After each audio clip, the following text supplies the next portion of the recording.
다른 성도 여러분, 교회 생활과 신앙 생활이 하면 할수록 기쁘고 감사하십니까?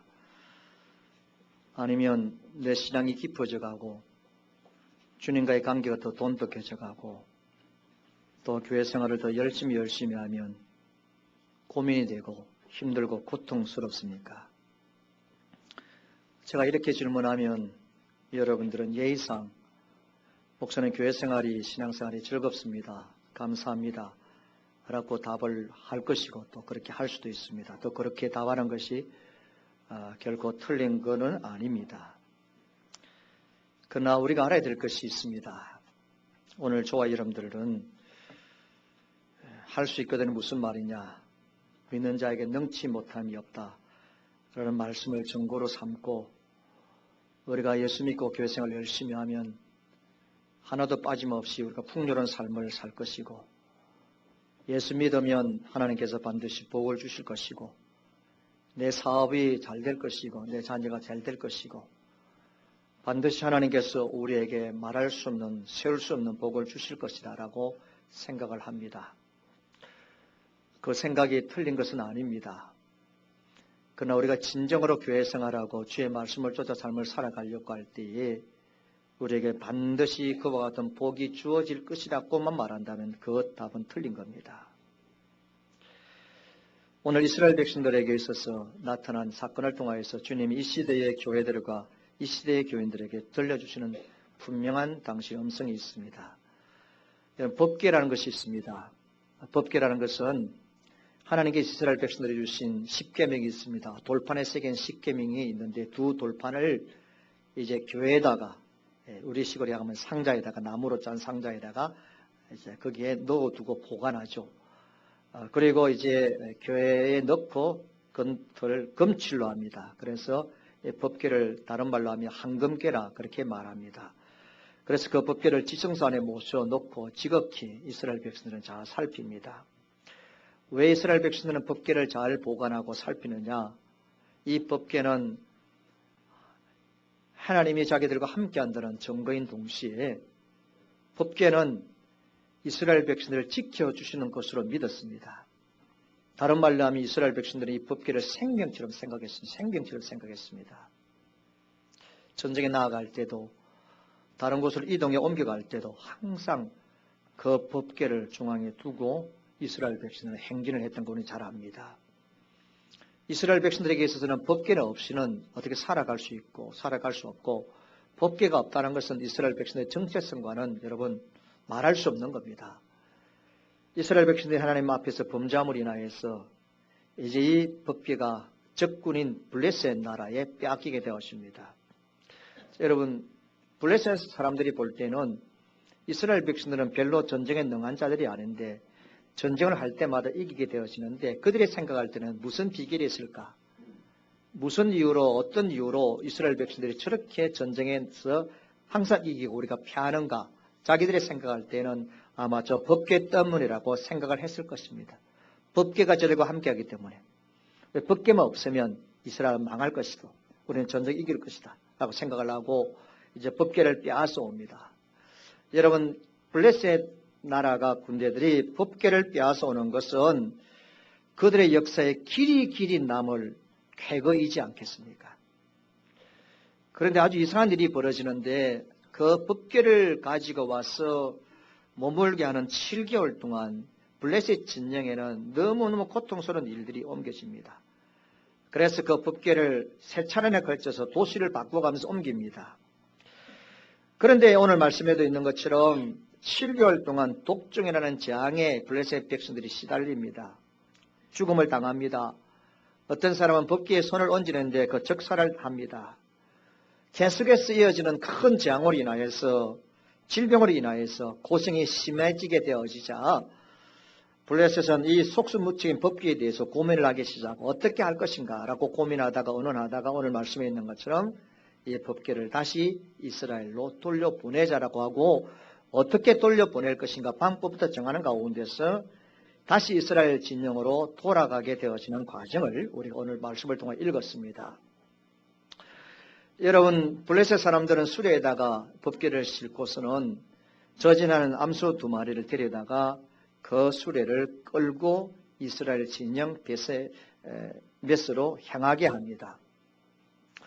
여러분, 새끼를 낳은 지 얼마 되지 않은 암소 2마리로 하여금 이제 그 법궤를 싣고 있는 수레를 끌고 가게 하는 겁니다.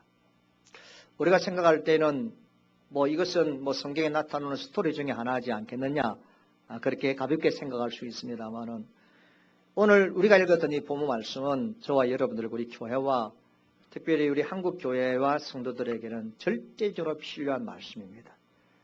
설교 초에 말씀드렸지만은 우리 한국 교인들이 가지고 있는 신앙관이 조금 잘못된 부분들이 많습니다. 그래서 그 부분들이 고쳐지지 않으면 하나님이 한 번도 한국 교회를 크게 사용하지 않습니다. 그런 측면에서 볼 때 이 말씀은 너무너무 중요합니다. 하나님께서 앞으로 눈에 보이는 교회당을 건축하게 해서 우리가 기쁨과 즐거움으로 감사하면서 교회를 섬기게 하시겠지만은 거기에 앞서서 신앙생활이 무엇인지, 말씀을 쫓아 삶을 살아가는 것이 무엇인지에 대해 정확하게 우리가 알지 못한 가운데에서 새로운 예배당에 들어간들 하나님이 기뻐하시겠느냐는 것입니다. 오늘 이 본문 말씀은 우리가 하나님의 말씀을 따르고 하나님의 말씀을 지키고 또 우리가 신앙생활을 할 때 신앙인들이 가져야 될 삶의 자세와 이런 부분에 대해서 정확하게 짚어주고 있는 말씀이니까 오늘 이 말씀에 집중해야 됩니다. 오늘 첫째로 보아야 될 말씀은 이 법궤를 옮겨가는데 수레를 끌고 가는데 필요한 송아지를 찾는데 여러분 암소 2마리를 택했다는 겁니다.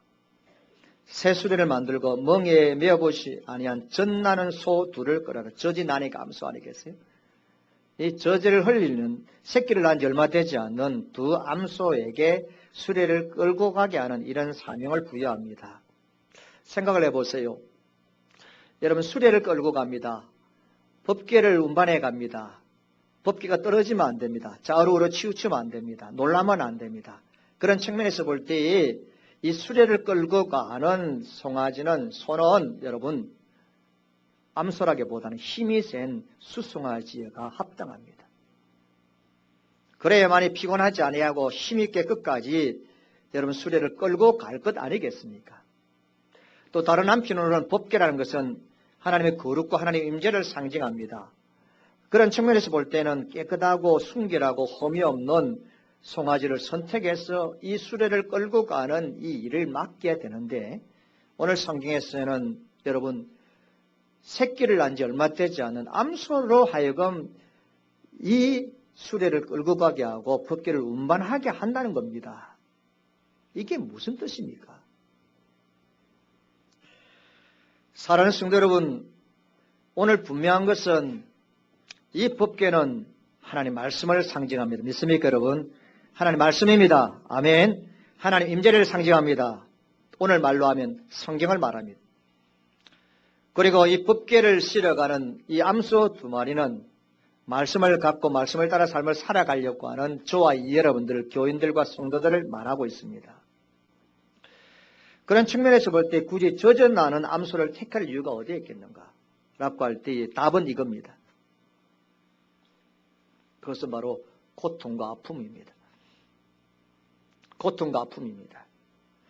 오늘 말씀해 드렸습니다마는 여러분 새끼를 낳은 지 얼마 안 되는 어미와 새끼를 떼어 놓아야 합니다. 7절에도 송아지를 떼어 집으로 돌려보냅니다. 여러분 어미를 따라가려고 얼마나 울겠습니까? 그리고 10절에도 송아지를 집에 가둡니다. 안 가두면 엄마를 따라가려고 얼마나 튀쳐나오겠습니까? 12절은 암소가 갈 때 울었습니다. 왜 오늘 이런 말씀들이 정확하게 기록되어져 있습니까? 오늘 이 새끼를 두고 수레를 끌고 가는 이 암소가 겪고 있는 아픔과 고통이 얼마나 큰가를 설명해 주기 위해서 이렇게 3번이나 자세하게 말씀이 기록되어 있습니다.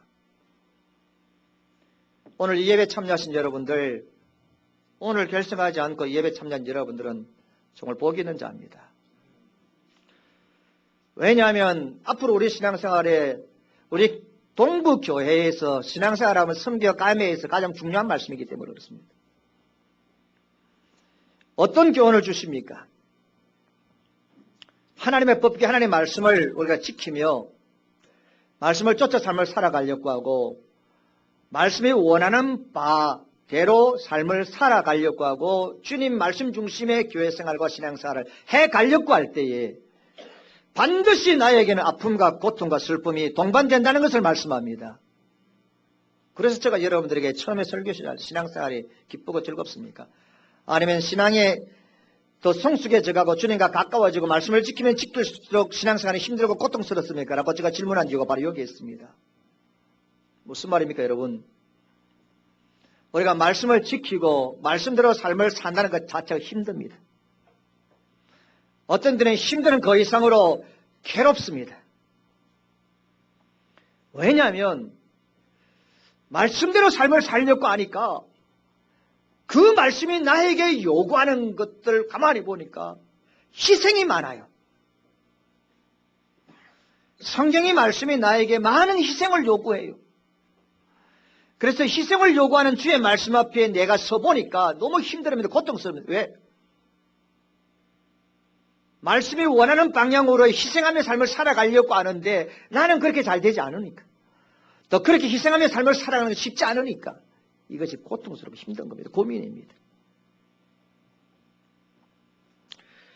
오늘 그리스도인들이 말씀을 쫓아 삶을 살아가는 그 아픔과 그 슬픔과 고통과 희생이 얼마나 큰가를 이 어미와 새끼가 이별하는 그 과정 속에서 성령께서 우리에게 말씀하고 있는 겁니다. 여러분, 그리스도인이라는 것은 그리스도를 따라가는 자인데 그리스도를 따른다는 것은 뭡니까? 그리스도께서 하시는 말씀을 따라가는 겁니다. 믿습니까, 여러분? 따라합시다. 그리스도인이란 그리스도의 말씀을 따라가는 것이다. 할렐루야. 우리가 믿음의 차이는 있습니다. 믿음의 차이는 있습니다. 그러나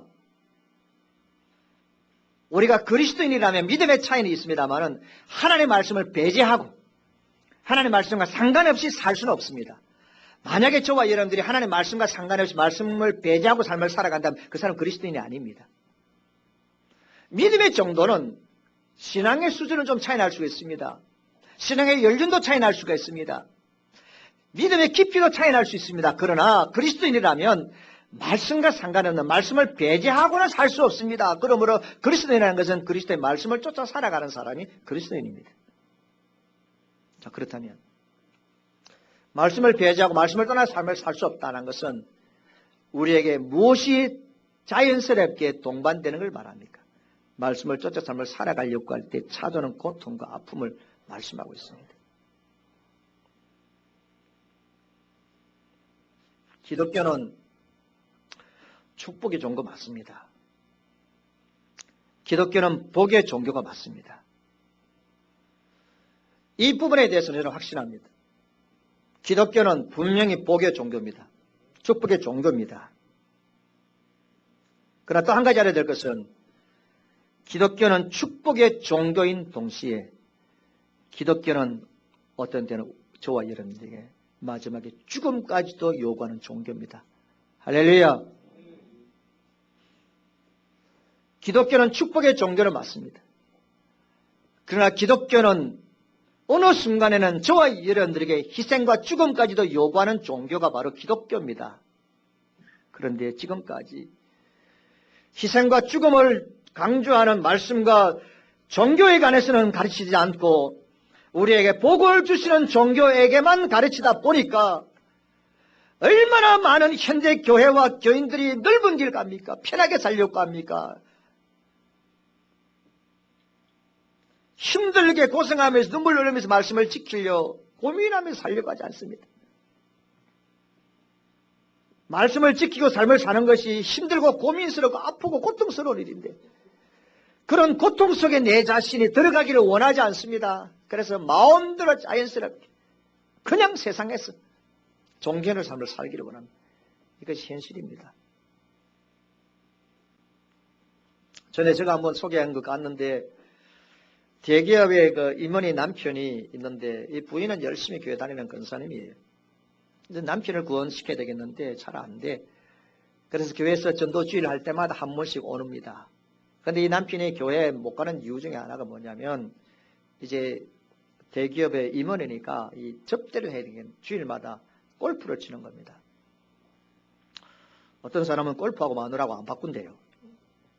진짜 그렇대요. 그런데 남편이 교회 왔다 갔다 한 지는 수십 년이 되다 보니까 집사라고 임명을 받았어요. 그 부인이 목사님 남편에게 좀 전화해서 제발 좀 주의를 지킬 수 있게 해달라고 부탁을 합니다. 그래서 목사님이 그분에게 그냥 형식지인 집사님에게 전화를 해서 집사님 많이 바쁘신 모양이죠. 그래 주일만은 예배를 드려야 되지 않겠습니까? 라고 권유를 하니까 목사님 직접 그렇게 전화와가 그렇게 권유를 하니까 못 이긴 체하고 주일날 교회 왔어요. 근데 그 다음날 또 왔어요. 목사님 얼마나 기쁘겠어요. 그래서 예배 마치고 돌아갈 때 집사님 오늘 또 오셨는데 너무 보기 좋습니다. 라고 하니까 이분이 솔직하게 이런 말을 하더랍니다. 목사님 내가 골프장에 갔을 때는 거기에서 교회가 생각나가지고 서서 기도도 했는데 막상 교회에 오보니까 골프장 생각이 더 많이 나는데 어느 쪽이 더 좋습니까? 괴롭습니다. 저는 그분의 그 말을 부정적으로 보지 않습니다. 괴로운 거예요. 고통스러운 거예요. 만약에 그분이 괴롭습니다. 참 어떤 데는 부끄럽습니다. 힘듭니다. 라고 말하지 않았다면 그 사람은 그리스도인이 아니에요. 괴로운 거예요. 단순하게 체면이라기보다는 그래도 내가 교회에 적을 두고 그래도 잡사로 교회 생활을 하는데 괴로운 거예요. 저는 그런 고백을 저는 좋은 징조라고 봅니다.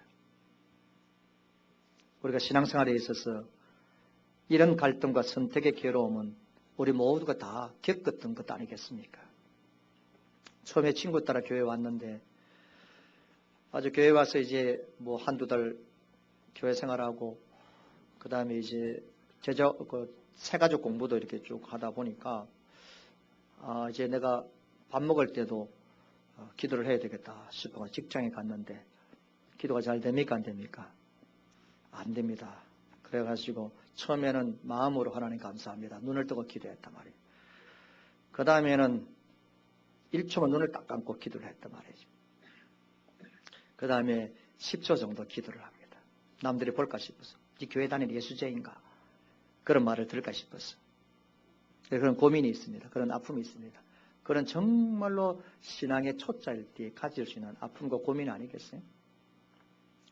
그런데 보니까 교회 등록해가지고 새가족 수료하고 교회를 가다 보니까 하루 한 주 안 갔는데 발발이 전화가 와. 목사님한테 전화 오고 새가족 부장한테 전화 오고 같은 셀에서 전화 오고 오늘은 너무 피곤해가지고 교회 안 가고 좀 쉬어야 되겠는데 좀 쉬어도 되는 것 근데 또 교회라고 막 전화를 하니까 교회 가는 게 어떤 때는 고통스러워요. 그런데 조금 있다 보니까 제자 공부를 했는데 억지로 시간 내서 했는데 제자 공부 마치고 나니까 11조도 해야 돼. 여러분 처음에 우리가 신앙생활 할 때 11조 드리고 주의를 지키고 하는 것이 처음부터 아싸하게 딱 됐니까 고민 없는 가운데 아무런 염려 없는 가운데 갈등 없는 가운데 딱 됩니까? 안 되는 거죠. 그러다가 어쩌다가 개척교회에 몸을 담아서 더 고민스럽게 더 갈등을 느끼게 합니다. 더 부담감이 옵니다. 더 괴롭습니다. 어쩌다가 중직자까지 되었는데 이제는 새벽기도 나오라 뭐 하라 출석부를 넣었더니 마음의 갈등의 폭은 더 깊어져 갑니다. 성도 여러분, 제가 노골적인지 모르지만은 저도 마찬가지고 여러분들도 마찬가지고 우리가 말씀을 쫓아 제대로 신앙생활을 하려고 하면 갈등과 고민이 더 깊어질 수밖에 없습니다. 내가 고민이 없다든지 내가 갈등이 없다든지 힘든 건이 없다라는 데 할 게 두 가지입니다. 100% 정말로 그리스도 안에 사로잡혀 삶을 살아가고 있든지 아니면 관심이 없든지 두 가지 중에 하나입니다. 우리가 점점 교회 생활을 하면 할수록 부담이 더 늘어나고 교회 생활을 하면 할수록 우리에게 고민이 더 깊어집니다. 그러나 이것은 시작에 불과합니다. 저와 여러분들이 좀 더 믿음 생활하고 좀 더 예수 그리스도에게 가까이 나아가게 되어지면 우리가 어떤 일들을 순간순간 선택해야 될 일들이 많은데 어떤 때는 어떤 일들을 결정해야 될 일이 많은데 훨씬 더 우리에게 나에게 더 큰 희생과 결단을 요구할 때가 더 많은 겁니다. 이것이 신앙생활입니다. 좌우로 치우치지 아니하고 말씀을 지키고 산다는 것이 결코 쉽지 않다는 것을 느끼게 되었습니다. 말씀과 현실 속에 찾아오는 수많은 갈등들이 있습니다. 그 갈등 속에서 우리는 괴로워합니다. 그 갈등 속에서 아파합니다. 하나님의 소리를 들으려고 하는데 세상의 소리를 들립니다. 세상의 소리를 듣다 보니까 하나님 소리를 또 들어야 되니까 거기에 찾아오는 고통이 있습니다. 고민이 있습니다. 어떤 때는 내가 싫습니다. 그러나 여러분 아셔야 될 것이 하나 있습니다. 저와 여러분들이 예수만을 하나님의 자녀가 되었다면, 우리가 하나님의 자녀가 되고 그리스도인이 되었다면, 우리가 말씀을 가까이 하고 우리가 신앙생활을 통하여 주님을 가까이 하면 가까이 할수록 결코 고통과 고민이 나로부터 떠나지 않고 어떤 때는 그 고통과 고민이 더 심해질 수 있다는 것을 미리 아시기 바랍니다. 이것이 정도입니다. 왜냐하면 저와 여러분들은 넓은 길 가는 자가 아닙니다. 좁은 길 가는 자입니다. 편한 길 가는 것이 아닙니다. 이익 보기 위해서 신앙생활하는 것이 아닙니다. 주의 영광과 손해를 보기 위해서라도 신앙생활하는 길이기 때문에 말씀을 쫓아 삶을 살아가려고 할 때 끊임없는 고민과 고통이 더 큽니다. 그냥 교회 다닐 때보다, 그냥 집사를 했을 때보다, 그냥 안수 집사를 했을 때보다, 장로가 되었을 때에 교회를 위해서 내가 헌신하고 희생해야 될 것에 대한 부담감 훨씬 더 크지 않습니까? 내가 주님을 사랑하면 사랑할수록 더 큰 고통과 아픔을 하나님께서 요구할 때가 많습니다. 만약에 저와 여러분들 이런 고민과 고통이 싫다면 말씀을 버린 증거입니다. 우리가 아픔을 거부하고 고민을 거부하고 싶으면 신앙을 포기해야 합니다. 아브라함 보세요. 하나님의 말씀을 쫓아 살려고 하니까 본토와 친척 아비의 집을 떠나는 결단을 했습니다. 저는 이 시간 여러분들에게 우리들도 아비와 본토와 친척과 집일 때 지산을 다 떠나라는 말씀이 아니에요. 아브라함 주의 말씀을 따라 그 고향을 떠나고 일가 친척을 떠나려고 할 때 찾아오는 아픔이 있습니다. 그 찾아오는 고통이 있습니다. 그 고민이 있습니다. 그런 고민을 우리가 하면서 신앙생활을 하고 있는지, 우리 교회도 마찬가지입니다. 일반적으로 흘러가는 교회 모양으로 가지 않고 하나님을 기뻐하시는 모양으로 거꾸로 가려고 하면 엄청 힘듭니다.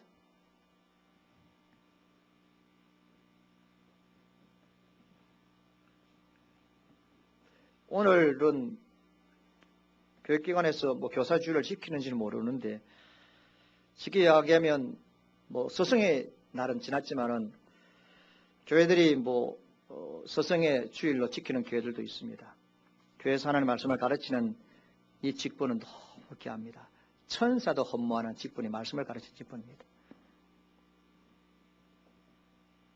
그렇기 때문에 우리 전 교사들 오늘 오후 시간에 한번 회식을 한번 시켜줘. 한 4, 50만 원 들여가지고 회식을 시켜주고 힘을 나게 하는 것도 하나의 좋은 방법이죠. 또 그렇게 할 수도 있죠. 그러나 아직까지 목사님의 장로님이나 부장들이 호주머니에 틀어서 식사를 대접한 적은 있지만은 교회에서 전 교사들에게 교회 재정을 가지고 이런 기본을 맞춰주기 위해서 재정을 지출한 적은 없습니다. 그래서 이것을 가지고 이번 한 주간 고민을 했는데 결국 오늘 그런 시간을 안 가집니다.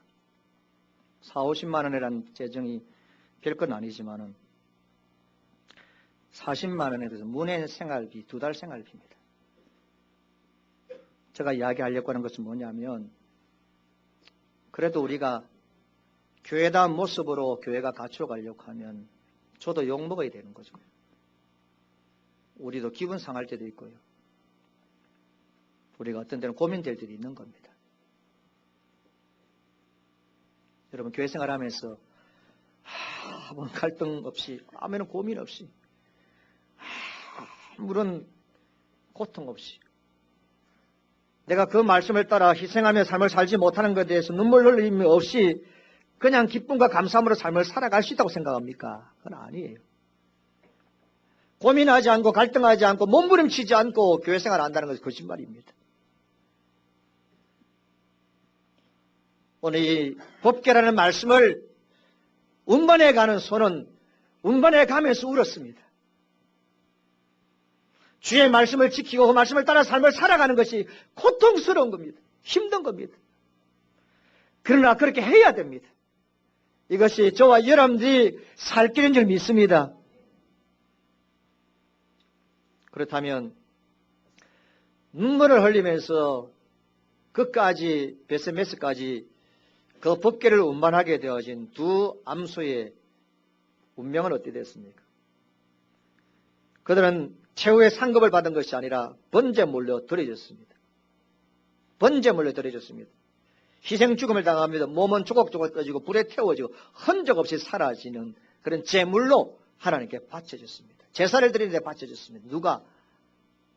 눈물 흘리면서 그 법궤를 말씀을 운반해 오던 이 소들은 하나님께 여러분 정말로 흔적 없이 사라지고 드려지게 되어졌습니다. 저는 어릴 때 소싸움을 참 많이 봤습니다. 이런 소싸움 진짜 재밌습니다. 농방기지 않을 때 이번엔 논에다가 이제 소싸움 그 경기장을 만들잖아요. 너무너무 소싸움이 재밌는데 소싸움에서 우승하게 되어지면 그 소주인이 소에다가 뭘 달아줍니까? 큰 꽃다발을 만들어줍니다.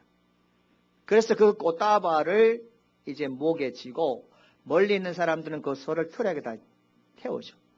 그러면 시골 자기 고향 가면 프레이드 합니다. 우리 동네 소가 우승했다고 하면 온 동네를 다닙니다. 그날따라는 특식도 주겠죠. 그날따라 특식도 줍니다. 하나님 말씀 이스라엘 백성들의 심장이라고 말할 수 있는 법궤를 운반해 오는 이 암소는 그런 영광과 그런 여러분 꽃다발을 받은 것이 아니라 희생제물로 태워지고 흔적 없이 사라졌습니다. 오늘 이 예배 시간에 성령께서 우리에게 말씀하신 건 뭡니까? 하나님 말씀을 붙들고 사는 것은 결코 영광이 아닌 죽는 순간까지 희생을 의미합니다. 말씀과 함께 사는 우리의 삶은 애초부터 영광을 받는 삶이 결코 아닙니다. 더 썩어지고 더 희생하고 결국 번제의 제물이 되는 순간까지 봉사하는 이것이 성경이 말하고 있는 그리스도의 모습입니다. 우리가 기도 많이 해야 됩니다. 그래도 우리의 부모들은 우리 시대의 사람들은 교회 생활하면서 희생을 압니다. 교회 생활하면서 손해보는 걸 압니다. 교회 생활하면서 욕을 얻는 거 압니다. 교회 생활을 통하여 고민도 하고 흘리는 눈물도 아픔도 많습니다. 그러나 젊은 세대들은 희생 안 합니다. 수고 안 하려고 해요. 고생하지 않으려고 합니다. 왜? 일주일 동안 직장에서 고생했으면 됐지. 교회까지 와가지고 왜 고생해야 돼? 이런 시대인데 저와 여러분들이 모범적으로 희생제물이 되어지는 삶을 살아야 됩니다. 하민기 선교사님으로부터 메일이 왔는데 복음을 위해 살다가 간 현자라는 제목입니다. 이 현자라는 자매는 동북 안도에서 태어나서 장충과 길림에서 간호학을 전공해서 삽니다. 가족들이 그 동북에 가까운 러시아 하버로스크에 살고 있었던 관계로 러시아에 가서 이제 공부를 하게 되어지고 러시아에서 예수를 만나고 신앙생활을 합니다. 러시아로 신앙을 공부합니다. 간호학을 했지만 또 신학을 공부합니다. 중국 동포와 어린 시절부터 중국어와 한국 교육을 받았기 때문에 중국어, 러시아어, 한국어 능통합니다. 거기에다가 일본어까지 능통한 자매입니다. 이분이 중국에 돌아와서 중국에 있는 신학교에서 학생들을 가르치는 사역을 하다가 자기가 가르치는 일을 하다 보니까 계속 소진되어지는 것 때문에 고민하다가 이 하민기 선교사를 만나게 되었고 이 선교사님과 함께 6단계까지 있는 제자 성경 공부를 하게 되었습니다. 미션 퍼스펙티브도 공부하게 되어지고 그래서 이 목사님과 6단계까지 있는 6근까지 있는 제자 공부를 다 마치고 난 다음에 너무너무 좋아가지고 이 6단계 이 제자 과정을 가지고 중국을 다니면서 학생들에게 복음을 전하고 제자 훈련을 하게 되었습니다. 그러다가 이 자매가 건강 이상이 생겨가지고 진찰을 받는 결과 간암 말기였습니다. 이런 청정병력 같은 진단을 받은 것이죠.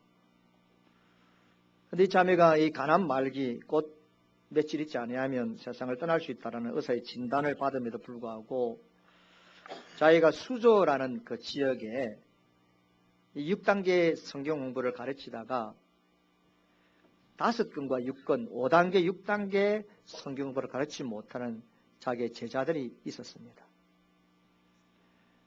그런데 이 자매가 거기에서 그까지 2,500km입니다. 2,500km가 되는 그 거리를 기차를 타고 가서 병원에 있으면서 오게 해서 6단계, 5단계, 6단계 성경 공부를 다 가르친 자기 제자들에게 그 6단계 공부를 다 마치고 다시 자기의 고향으로 돌아오는 기차 안에서 세상을 떠났습니다. 기차 안에서. 나이 41세인 결혼도 하지 않은 4개국의 농통한 엘리트 자매입니다. 현재 자매입니다. 우리가 생각할 때에 하나님 이런 자매는 좋은 남편 만나서 결혼해서 더 주님의 나라와 영광을 위해서 더 많이 귀하게 쓰임받고 사용되어져야 되지 않습니까? 라고 우리는 따질 수도 있는 일입니다. 그러나 이 자매는 마지막 순간까지 자기를 불태웠습니다. 마지막 순간까지 하나님의 말씀을 가르쳤습니다. 아무도 보지 않는 기차 안에서 주님께서 불러가셨습니다. 우리는 많은 그리스도인들은 열심히 교회 봉사하고 교회 생활의 중심적인 부분을 이루어 나아갈 때에 남들이 알아주기를 바라고 대접받기를 원하고 상 받기를 원하는 체질이 우리들입니다. 그러나 이런 체질이 180도 바뀌지 않고서는 복음의 깊은 진리를 알 수가 없습니다. 정치권에서는 대통령을 당선시키는 데 앞장서던 사람들은 나중에 다 한자리 합니다. 그러나 하나님 나라에서는 그렇지 않습니다. 저와 여러분들의 신앙사고 속에 give and take라는 생각을 가지고 신앙생활을 하고 있다면 고쳐야 됩니다. 내가 주면 하나님이 나에게 주신다. 내가 하나님께 드리면 하나님 나에게 주신다라는 이 give and take 생각을 가지고 있으면 주님이 원하시는 신앙의 세계에 들어가지 못합니다. 교회와 하나님 나라를 위해서 모든 것을 다 희생드린 이후에 영광이 나에게 주어지지 않다 할지라도 하나님께 나에게 복을 주지 않더라 할지라도 내가 여러분 희생제물이 되어 흔적 없이 사라진다 할지라도 그것이 나의 길인 줄 알고 끝까지 가는 그 자가 하나님께서 보시기에 아름다운 자입니다.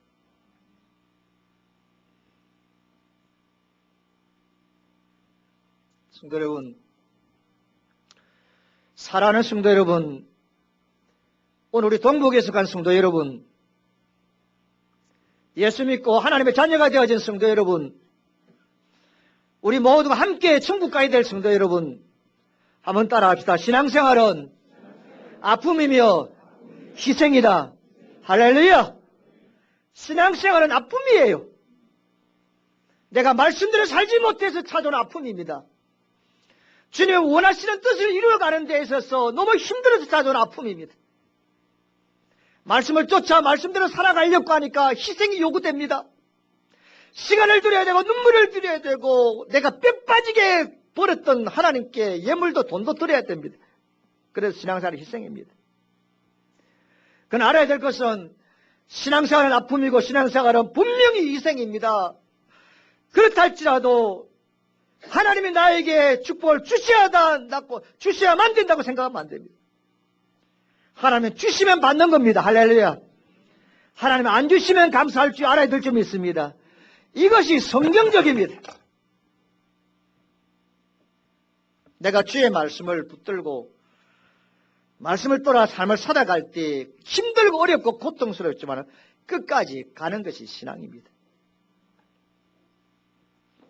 오늘 많은 그리스도인들 보면 과연 그들이 예수를 믿는가 말씀이 있는가 자문해 보지 않을 수 없습니다. 윗상이 높아져야 되고 파워가 있어야 되고 많은 사람들이 알아줘야 되고 이것도 이미 목사들의 세계입니다. 교회들의 세계입니다. 교회 안에서 그리스도인들 열심히 봉사하는 자들의 세계입니다. 장로와 근사와 십자 같은 교회 직분은 본시 개인의 희생과 사람들의 존경 속에 되어지는 자리인 것을 열심히 교회 봉사한 후에 얻게 되어져 영광의 보상으로 착각합니다. 이렇게 생각합니다. 이게 끝난 겁니다. 벌써. 끊임없는 주님을 위한 말씀을 지킴과 희생을 통하여서 주님이 나에게 주어지는 직분이고 자리임을 알지 못하고 내가 열심히 교회 봉사하고 충성함으로 한자리 함으로써 하나님께 나에게 영광으로 어떤 보상으로 주시는 것이라 생각하고 있는 이런 시대에 무슨 희망이 있습니까?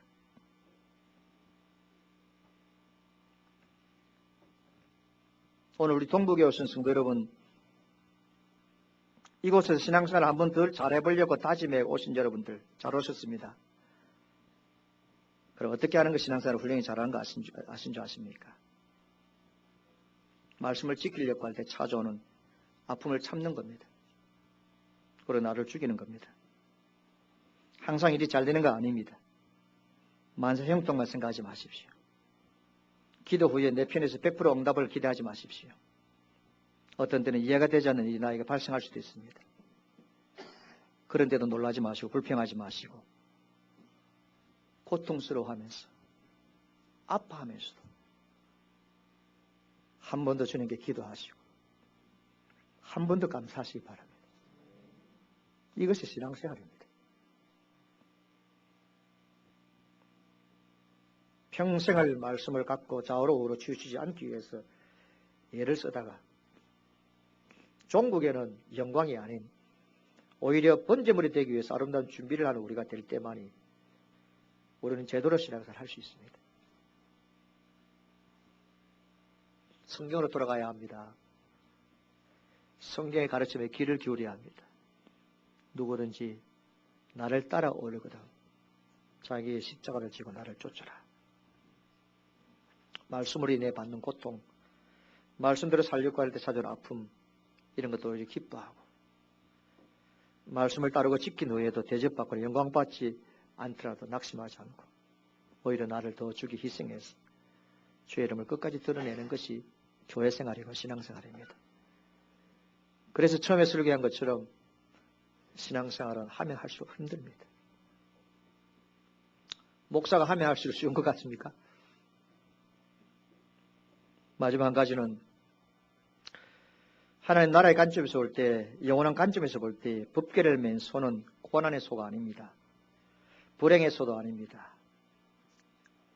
마지막으로는 영광의 소입니다. 많은 소가 있잖아요. 그런데 여러분, 법궤를 맨 소만큼 존경을 받는 소가 어디 있습니까? 많은 짐을 수레대 싣습니다. 수많은 종류의 짐을 싣습니다. 하나님 말씀을 실은 이 수레를 운반하는 소가 역사상 또 있습니까? 없습니다. 역사상 하나님의 말씀을 수레 실고 운반하는 소는 이 소밖에 없습니다. 성경에도 버리는 것으로, 포기하는 것으로 더 큰 것을, 더 아름다운 영광을 얻는 경우들이 많습니다. 아브라함은 독자의 삭을 버렸는데, 포기했는데 바다의 모래알 같은 믿음의 자손을, 모세는 왕의 자리를 버렸는데 하늘의 보좌를, 사라와 가부는 마지막 먹을 음식을 하나님께 바쳤는데 마르지 아니하는 복을 주셨습니다. 1840년 9월 4일 제가 가본 곳이기 때문에 영국 웨일즈 리아드라는 곳에 어느 목사님의 가정에 한 사내 아이가 태어났습니다. 그는 런던에서 런던 대학 뉴 칼리지에 신학을 공부했습니다. 1863년 고향인 하노버 교회에서 목사 안수를 받습니다. 중국의 선교에 관심이 있었던 젊은 목사는 24살 때 청년으로 신혼의 신부를 데리고 중국 선교사로 갔다가 본격적인 선교 사업 하기 전에 기후와 식사생활 형편이 맞지 않아서 부인이 그만 죽고 맙니다. 큰 슬픔과 괴로움이 있지만은 기도로 극복하고 있다가 마침 조선 땅 항해도 작년에서 건너온 천주교인 김자평 최선이라는 사람을 만나서 조선으로 가기로 마음을 먹습니다. 스코틀랜드 성공의 후원을 받아서 많은 한문 성경을 공급받고는 조선 땅 백령도를 중심으로 한 서해 도서지방에 성경을 나누어 줍니다. 1865년 9월입니다. 다시 중국으로 갔다가 이듬해 1866년 미국 상선에 있던 지네알드 수면호를 타고 조선으로 돌아오게 되었는데 강화를 돌아 한강으로 올라가야 할 배가 그만 백길을 잘못 알아서 북상하고 대동강으로 들어가게 됩니다. 결국 배가 정박한 곳은 평양의 만경대 일대로 물이 빠지자 그 배는 그만 대동강 모래사정에 박히고 맙니다. 꼼짝하지 못합니다. 그때 평양 감사 박규수가 군대를 이끌고 와서 제너럴 서면호를 불태우고 선원을 다 잡아 죽이게 되는데 이 젊은 토마스 목사님도 체포되어 백사정으로 끌려 나옵니다. 그러나 그는 끌려 나오는 순간에도 사람들과 군인들에게 성경을 나누어 줍니다. 그리고 복음을 전했습니다. 결국 그는 그곳에 참수형으로 생을 마칩니다. 그의 나이 27입니다. 1866년 9월 2일 저녁에 있었던 일입니다. 그 젊은 목사 이름은 토마스 선교사입니다. 한국에 온 선교사로 첫 번째로 순교한 자입니다. 그런데 일은 거기에서 끝나지 않았습니다. 그때 그에게서 성경을 받았던 사람 중 홍신기라는 사람은 후에 강서교회를 세우게 되어지고 최치량이라는 사람은 평양교회를 개척하고 성경을 뜯어 벽지로 발랐던 영문주사 박영식은 후에 신실한 신자가 되어 그 집이 늘다리 교회가 되고 토마스의 목을 자른 장군인 박충근이라는 사람은 평양교회 장로가 됩니다. 여러분 뭘 이야기합니까? 내고 가야 될 멍에, 내가 메고 가야 될 멍에가 있고 내가 짊어져야 될 짐이 있습니다. 내가 멍에와 내 짐 때문에 흘리는 눈물이 있습니다. 그러나 주님은 언젠가는 보상해 주신다는 겁니다. 내 당대에 열매가 없으면 나의 후대에 미쳐서 열매를 맺게 하실 걸 믿습니다. 그러므로 여러분 법궤를 맨 자는 감격으로 매야 합니다. 감격할 줄 아는 자만의 기쁨이 있고 새 힘이 용서짐입니다. 봉사하지 않고서는 견딜 수 없는 불같은 심령을 가지게 됩니다. 여러분 혹시나 예수 믿는 것이 버겁고 힘듭니까? 행여나 여러분들 직분이 무겁다고 느껴집니까? 셀 리더나 교회에서 맡긴 일들을 힘들 때가 있습니다. 하나님이 주신 사명이고 직분은 너무나도 고귀합니다. 내 몫이 원천하보다 귀중하지만은 이 몸 역시 하나님이 내게 맡기신 사명을 감당할 때만이 삶의 가치와 의미가 있는 겁니다. 저는 이렇게 설명합니다. 하나님이 우리에게 주신 신앙과 우리의 직분과 하나님이 우리가 맡기신 일은 사명은 날개와 같습니다. 접어둔 채는 날 수가 없습니다. 여러분 접어둔 채 짊어지고만 있으면 무거운 짐이 됩니다. 그러나 이 사명을 펼쳐서 홀설 저어보면 힘들지만은 힘있게 저어보면 우리의 믿음과 신앙이 더 날아가게 되시고 주님 원하시는 성숙을 향하여 달려갈 줄 믿습니다. 내가 받은 바 이 사명이 무겁게 느끼십니까? 주의를 지키라는 것이 힘듭니까?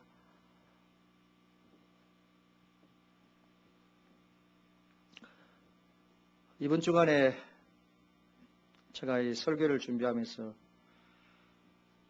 자꾸만 하나님 그런 말씀을 주셨지만은 오늘 이 말씀으로 대합니다만은 하나님이 저에게 물어봅니다. 우리 교인들에게 물어봅니다.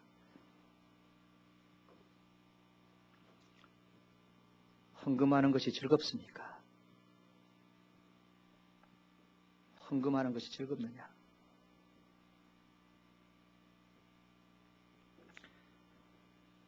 내가 주를 위해서 헌신하고 희생하지 않고 어떤 때는 힘들다 불평할 때 가만히 보니까 내가 시험 들어서 그런 거 아니고요.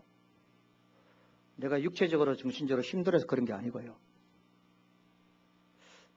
하나님 나에게 주신 목사의 직분이 무겁게 느껴질 때는 내가 시험 들고 육체적으로 정신적으로 힘들어서 그런 게 아니고요.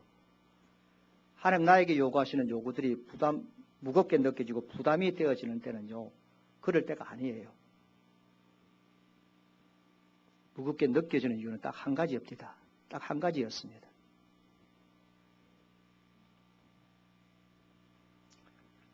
그것은 예수와 십자가 눈에 안 보이기 때문에 그렇습니다. 여러분, 예수 그리스도와 십자가 눈에 안 보이니까 무겁게 느껴집니다. 교회 생활 어떤 때는 힘듭니다.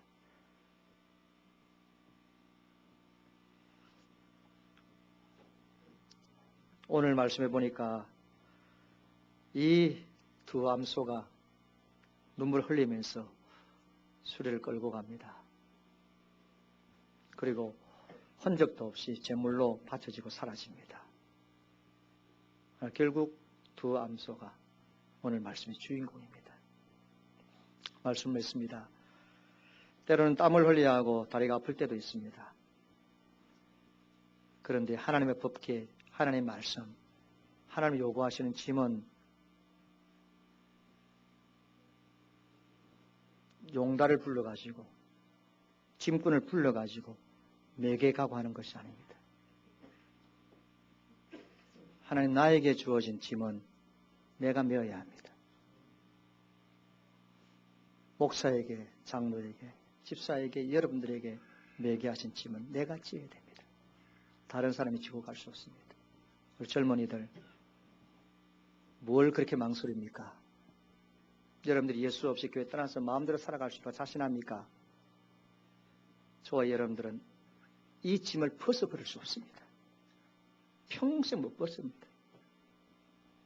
그러니 우리가 주의 말씀을 쫓아 삶을 살아가는 이 짐은 차라리 기쁨으로 아예 지고 가는 것이 편한 줄 믿습니다. 아예 처음부터 생각을 바꿔가지고 지고 가자. 이것이 바로 사는 길입니다. 인도의 성자 선다생 이야기 알잖아요. 길을 가다가 친구와 함께 쓰러져 죽어가고 있는 행인을 보고 친구는 그냥 가고 선다생은 그 얼어 죽어가는 사람을 등에 업고 갑니다. 마을에 이르렀을 때 누가 앞에 꼬꾸라져 죽어 있는데 혼자 살겠다고 달려간 그 친구는 얼어서 죽었습니다. 얼어 죽어가는 행인을 어깨에 등에 메고 걸어갔던 선다생은 너무 더워가지고 둘 다 살았습니다. 성도 여러분, 내가 매야 될 짐이 있습니다. 가정에서, 교회에서. 십자가를 팽개치면 내가 살 것 같지만은 결국 그거는 나를 죽이는 길입니다. 법궤를 내 몸으로 매는 것이 내가 사는 길입니다. 교회에서 많은 봉사로 이제는 좀 쉬어야 되겠다 생각하지만 교회에서 봉사를 쉬면 결국 자신이 죽는 길입니다. 그래서 따라합시다. 내가 매야 될 짐은 아예 내가 지고 가자. 할렐루야. 그것이 내가 사는 길입니다.